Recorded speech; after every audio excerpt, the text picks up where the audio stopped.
Hi, I'm Leslie Meredith with Breakbulk Events and Media, and I have Mario Mancuso here in the studio with me in Houston from Kirkland and Ellis, a law firm. He's based in Washington, D.C., right? Yeah. And he is our captain, our navigator on the trade crisis. So he did a fantastic presentation to a full house, and I'm hoping that you can share some of those high points with us, Mario.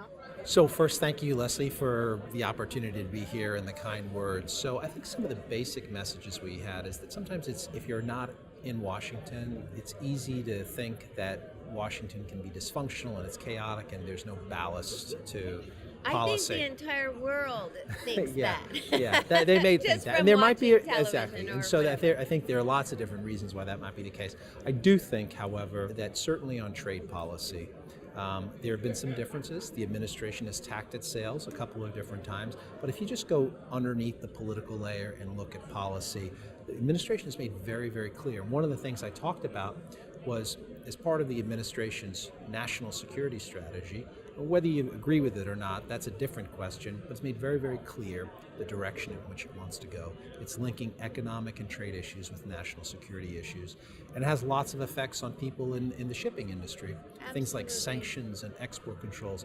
And so my point was, this is clearly where the administration is going. If you sort of don't focus on the bright, shiny objects coming out of Washington on a daily basis, but really focus on the kind of underlying currents, and it's a secular trend. And by the way, while there are differences of view as to what should be done to address some of the larger trade challenges, there's actually a remarkable amount of bipartisan support to address things like what is seen as a widely unbalanced U.S.-China relationship. Now, again, there's consensus as to the problem. There isn't consensus necessarily as to the solution. So we talked a little bit about that and how that might impact, frankly, this industry, which is the central nervous system of globalization.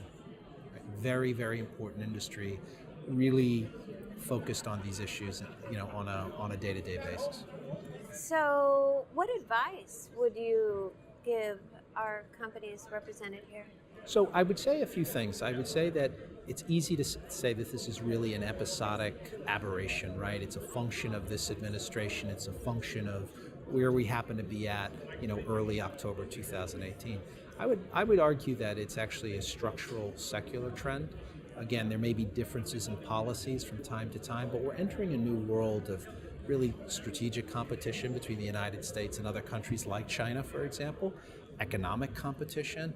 And those policy challenges is going to ripple down to people who are trying to earn a living in the shipping industry, blocking and tackling. So I think a practical bit of advice is realize that this may be the medium and long-term picture. It may change at the margins, but it's not going away. Second, really invest in your compliance function, whether it's internal or external, thinking about the value chain of your business, right?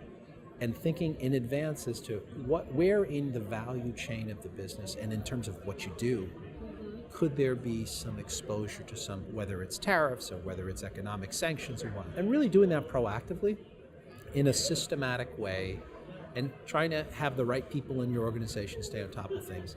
I know what won't work, which is ignoring it, because it's not going away. Head in the sand.